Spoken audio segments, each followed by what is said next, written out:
ओम शांति। सुनते हैं आज 4 सितंबर 2023 के प्यारे शिव बाबा के ईश्वरीय अनमोल महावाक्य। आज मीठे प्यारे शिव बाबा ने कहा, मीठे बच्चे, ज्ञान सागर बाप से वर्षा लेना है तो 20 नाखूनों का जोड़ देकर भी पढ़ाई जरूर पढ़ो। पढ़ाई से ही राजाई व जीवन मुक्ति पद प्राप्त होगा। फिर प्रश्न में कहा, ज्ञान सागर में सदा कायम कौन रह सकता है? ऊंच पद की प्राप्ति का आधार क्या है? फिर उत्तर बताया, जिनका पढ़ाई के सिवाय दूसरा किसी भी बात में शौक नहीं है, ज्ञान की परिपक्व अवस्था है, वही इस ज्ञान मार्ग में कायम रह सकते हैं। बाकी ध्यान दीदार की आस रखना, खेल पाल करना, इससे कोई फायदा नहीं, और ही माया प्रवेश कर लेती है। फिर बाप का हाथ व पढ़ाई छोड़ देते हैं। ऊंच पद के लिए पढ़ाई पर फुल अटेंशन चाहिए। फिर आज का गीत है, तुम्ही हो माता पिता, तुम्ही हो बंधु सखा, तुम्ही हो। ओम शांति। ओम शांति का अर्थ तो बच्चों को समझाया गया है।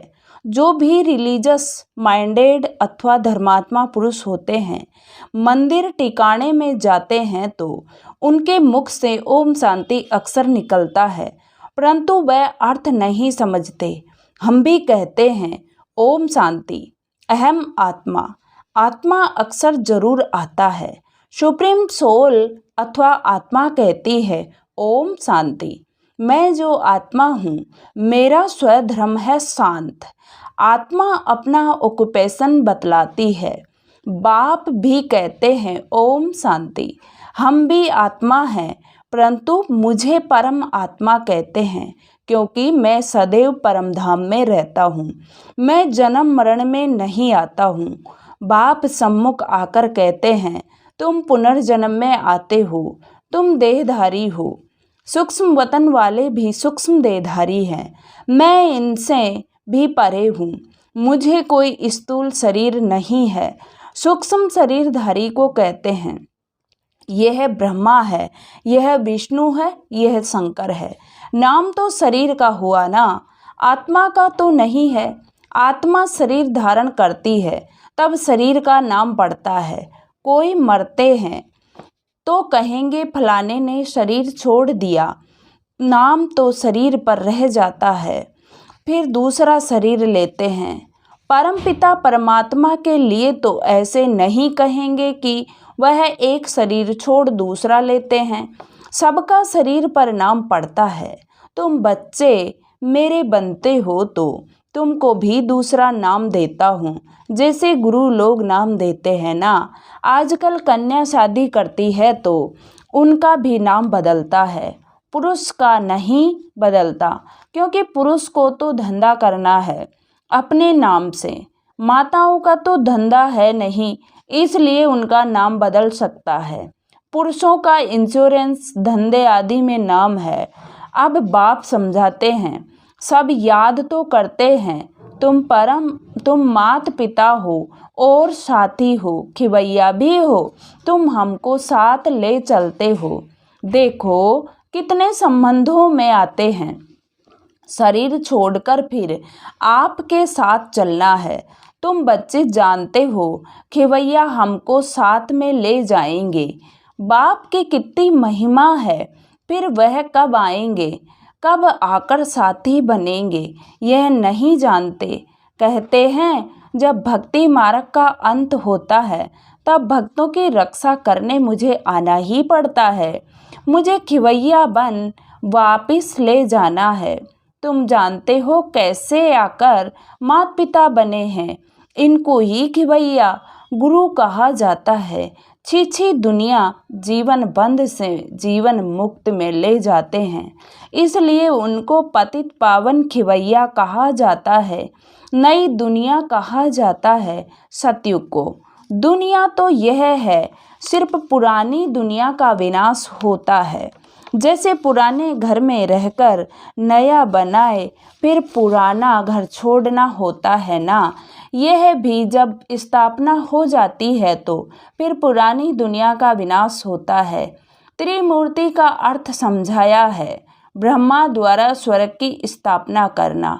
यह परमपिता परमात्मा का ही काम है, उन्हों द्वारा कराते हैं, क्योंकि करण करावन हार है। बाप आकर सम्मुख समझाते हैं, ब्रह्मा द्वारा सहज राजयोग और ज्ञान तुम ब्रह्मा मुख वंशावली को बैठ सिखलाता हूँ। भविष्य 21 जन्मों के लिए तुम 100 देवी देवता पद पाएंगे, नंबरवार पुरुषार्थ अनुसार।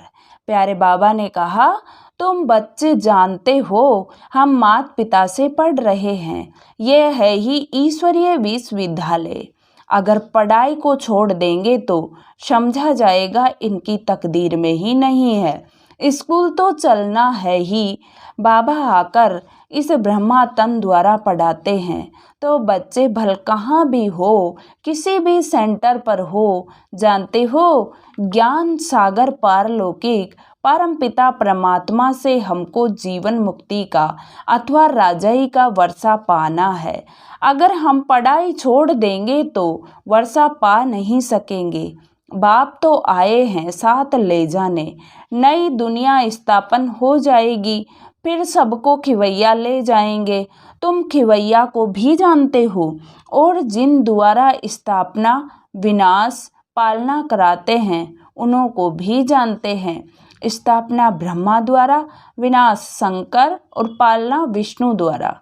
फिर इस पढ़ाई से भी जो लक्ष्मी नारायण बन राज्य करते हैं उनको भी तुम जानते हो, समझते हो। हम बरोबर इस पढ़ाई से राजाई पद प्राप्त कर रहे हैं।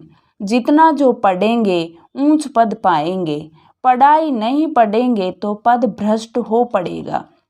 यह है राजयोग की पढ़ाई।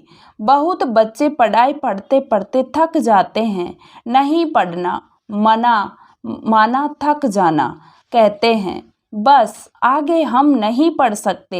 इस पढ़ाई में खर्चे की बात तो नहीं है, उस पढ़ाई में गरीब बेचारे पढ़ाई का पैसा नहीं दे सकते तो पढ़ना छोड़ देते हैं। परंतु जिनको पढ़ाई का अच्छा शौक होता है तो गवर्नमेंट को अप्लाई करते हैं कि हम पढ़ना चाहते हैं परंतु पैसा नहीं है, फिर उनको गवर्नमेंट पैसा देती है। कैसे भी करके रिक्वेस्ट करते हैं कि मैं पढ़ना चाहता हूँ, मेरे बाप के पास पैसे नहीं है, हमें मदद करो।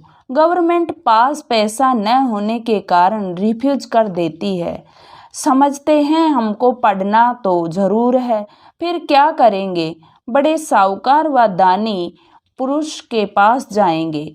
हमारे माता पिता गरीब हैं, हम पढ़कर सर्विस करना चाहते हैं, आप हमें मदद कर सकेंगे। रिलीजियस माइंडेड जो होंगे वह मदद दे देंगे। कन्याएं ऐसे रिक्वेस्ट नहीं कर सकती, पुरुष कर सकते हैं। पढ़ाई से इनकम बहुत होती है। यहाँ यह पढ़ाई भी है और यह सौदा भी है। बाप सौदागर भी है, रत्नागर भी है और फिर ज्ञान सागर भी है। माता पिता बेहद का ज्ञान सागर कहते हैं। मैं कल्प पहले मुआफिक तुमको राजयोग सिखलाकर राजाओं का राजा बनाता हूँ। सब पॉइंट्स धारण करनी है। बालिक बुद्धि अच्छी रीति धारण कर सकते हैं। बुद्धि पर ही सारा मदार है। कोई की सतो प्रधान, कोई की सतो, कोई की रजो तमो बुद्धि है। उस स्कूल में भी स्टूडेंट जानते हैं इनकी बुद्धि कैसी है। सतो प्रधान बुद्धि वाले पास विद ओनर होते हैं, उन्हें ही मॉनिटर आदि बनाते हैं, स्कॉलरशिप भी मिल जाती है। यह फिर बेहद का स्कूल है। इनमें भी सतो रजो तमो बुद्धि है। यहाँ मर्तबा एक ही है, यह है ही राजयोग। ईश्वरीय पढ़ाई एक ही है। बाप कहते हैं मैं तुम सब बच्चों को राजयोग सिखलाता हूँ, तो जितना पुरुषार्थ करेंगे उतना ऊंच पद पाएंगे। ऊंच पद को तो समझ गए हो, नंबरवार पद पाएंगे। बाप को तो लव सब पर है, सबको माया की जंजीरों से छुड़ाने आए हैं और कोई ऐसे कह नहीं सकेंगे कि कल्प कल्प हम तुमको राजयोग सिखलाते हैं। ये बाप ही कहते हैं, कल्प कल्प के संगम युगे युगे आता हूँ। मनुष्यों ने फिर युगे युगे लिख कितनी भूल कर दी है। बाप कहते हैं, मैं पतित पावन हूँ, मैं आता हूँ तुमको पावन बनाने। कलयुग अंत में और सतयुग आदि के संगम पर इस समय बाबा आया हुआ है, तो अच्छी रीति पढ़ना है। विनाश भी होने वाला है। 20 नाखूनों का जोड़ देकर पढ़ना है। हिम्मत दिखानी है, पढ़ाई नहीं छोड़नी है। जो पढ़ाई छोड़ देते हैं वह नापास हो गिर पड़ते हैं। बच्चों को सावधानी मिलती है। कोई भी काम व क्रोध का व लोभ मोह का भूत नहीं आना चाहिए। दिल दर्पण में अपने को देखते रहो, मैं लायक हूँ लक्ष्मी को वरने लिए। नारद का भी एक मिसाल लगा दिया है। भक्त तो तुम सब हो ना। भक्ति मार्ग में मेल्स में नारद उत्तम गाया हुआ है और फीमेल्स में मीरा, वह है भक्ति मार्ग। ज्ञान मार्ग में फिर देखते हो मम्मा बाबा का नाम बाला है, फिर उनकी विजय माला भी बनी हुई है। सिमरन उनको किया जाता है जो सुख देते हैं, उनका यादगार बनाते हैं। उन्हीं अभी उन्होंने क्या किया, कोई ने करके कॉलेज खोल, दान पुण्य बहुत किया, और क्या करेंगे। अभी फिरंगियों से माना अंग्रेजों से राज्य ले कांग्रेस ने राज्य किया। बाप कहते हैं यह तो रोने के पानी मृग तृष्णा मिसल राज्य है। भल कितने भी सुख हैं, परंतु यह है सब रोने के पानी मिसल। बाहर का भपका बहुत है। यह साइंस भी 100 वर्ष चलती है। यह दादा जब बॉम्बे में सर्विस पर था तो यह बिजली टेलीफोन आदि कुछ नहीं था। अभी देखो साइंस ने कितना कमाल किया है। अभी बाकी थोड़े वर्ष हैं। साइंस का घमंड 100 वर्ष से शुरू हुआ है। सत्युग के 100 वर्ष में तो पता नहीं क्या कर देंगे। वहाँ इन सब चीज़ों में बल भर रहता है जो तुम यहाँ से ले जाते हो, अखंड अटल सुख शांति में राज्य करने के लिए तुम बल ले जाते हो। तो पढ़ाई पर इतना अटेंशन देना चाहिए, इतना पुरुषार्थ करना चाहिए। तुम जानते हो इस माता पिता से सुख घनेरे मिलते हैं, फिर अगर चलते चलते छोड़ देते हैं तो गोया सुनते ही नहीं। न सुना जाकर अपने धंधे धोरी में लगा तो खलास। जो पाया सो पाया। हाथ छोड़ने बाद फिर माया एकदम हप कर लेती है। गज को माया ग्रह ने हप कर लिया, यह तो होना ही है। तुम देखते भी हो कैसे अच्छे अच्छे बड़े बड़े निमंत्रण देने वाले, सेंटर खोलने वाले भी पढ़ाई को छोड़ देते हैं। कहेंगे ड्रामा अनुसार इनकी तकदीर में इतना ही था, फिर उनको क्या हाल होगा। माया एकदम खा लेती है। कितने खत्म हुए। बहुत ध्यान में जाने वाले, खेल पाल करने वाले आज हैं नहीं। यह ध्यान दीदार की आशाएं कभी नहीं रखनी चाहिए। आशा रखते हैं तो आशा में विघ्न पड़ जाते हैं। माया के भूत भी प्रवेश कर लेते हैं। ध्यान का कितना पार्ट बजाते हैं। जो 5 से 7 रोज ध्यान में बचपन के पार्ट में रहते हैं, महारानी बन जाते थे। आज वह है नहीं। इनसे कोई फायदा नहीं। ज्ञान की परिपक्व अवस्था वाले ही कायम रह सकते हैं। कभी भी ध्यान में जाने की आशा नहीं रखनी चाहिए। बाबा जो पढ़ाते हैं वह धारण करना है। जितना पढ़ेंगे उतना ऊंच पद पाएंगे। तुम बच्चों को भी याद रखना है, हमको परमपिता परमात्मा पढ़ाते हैं। हम पढ़कर 21 जन्मों के लिए ऊंच पद पाते हैं, फिर हम ही पूज्य से पुजारी बनते हैं।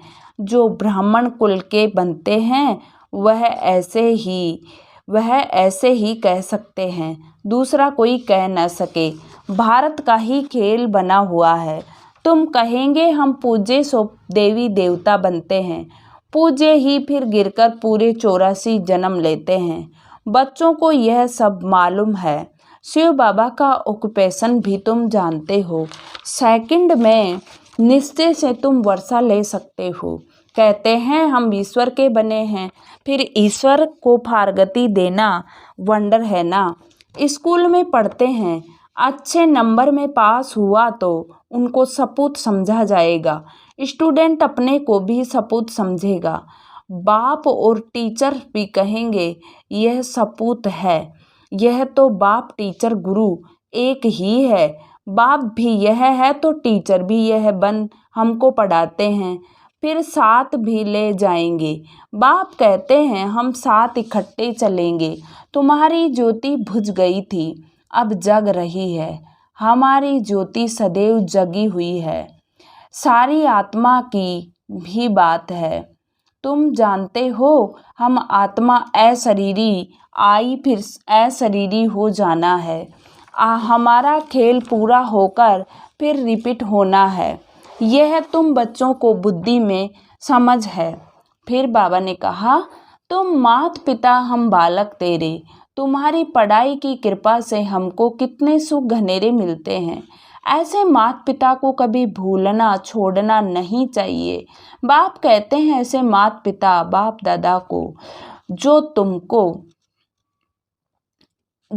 तुमको इतना वर्षा देते हैं, चिट्ठी लिखते रहेंगे तो बाबा समझेंगे याद करते हैं। बाबा की तो रोज याद प्यार जाती ही है मुरली में। बच्चों की चिट्ठी देरी से आई तो समझेंगे पूरा याद नहीं करते हैं। बाप को तो लिखने की दरकार नहीं है, बाप की तो रोज मुरली जाती है। याद प्यार बाबा देते हैं ही, वह जागती ज्योत है। बच्चों को समझाते हैं पत्र जरूर लिखते रहो। अनन्य बच्चों की फिक्र नहीं रहती। हिलने वालों को सावधानी दी जाती है। भूल नहीं जाना, पढ़ते रहना। समाचार तो बाबा के पास सब आते हैं। रजिस्टर में नाम दाखिल रहता है। पूछते हैं यह बच्चा एब्सेंट क्यों है। रोज एब्सेंट रहते तो समझा जाता है मर गया। बाबा पूछते हैं फलाने बच्चे का कोई समाचार नहीं आया, तो लिखते हैं फलाना अभी आता ही नहीं है, संशय बुद्धि हो गया है। अच्छा, आगे चलकर शायद निश्चय बुद्धि हो जाए। अच्छा, मीठे मीठे सिक्की लदे बच्चों प्रति माता पिता बाप दादा का याद प्यार और गुड मॉर्निंग। रूहानी बाप की रूहानी बच्चों को नमस्ते। हम रूहानी बच्चों की रूहानी बाप दादा को याद प्यार गुड मॉर्निंग और नमस्ते बाबा नमस्ते, शुक्रिया बाबा शुक्रिया, वाह बाबा वाह। फिर आज धारणा के लिए मुख्य सार में कहा, फर्स्ट पॉइंट, विजयमाला में आने की हिम्मत दिखानी है। सिमरन लायक बनने के लिए सबको सुख देना है। फिर सेकंड पॉइंट, सपूत स्टूडेंट बन बाप टीचर का नाम बाला करना है। कभी भी काम व क्रोध के भूत के वश ही उल्टा काम नहीं करना है। आज प्यारे बाबा ने बच्चों को वरदान दिया, करण करावन हार की स्मृति से विघ्नों के बीज को समाप्त करने वाले समर्थ आत्मा भव। करण करावन हार की स्मृति से विघ्नों के बीज को समाप्त करने वाले समर्थ आत्मा भव। सर्व प्रकार के विघ्नों का बीज दो शब्दों में है। पहला है अभिमान और दूसरा है अपमान। सेवा के क्षेत्र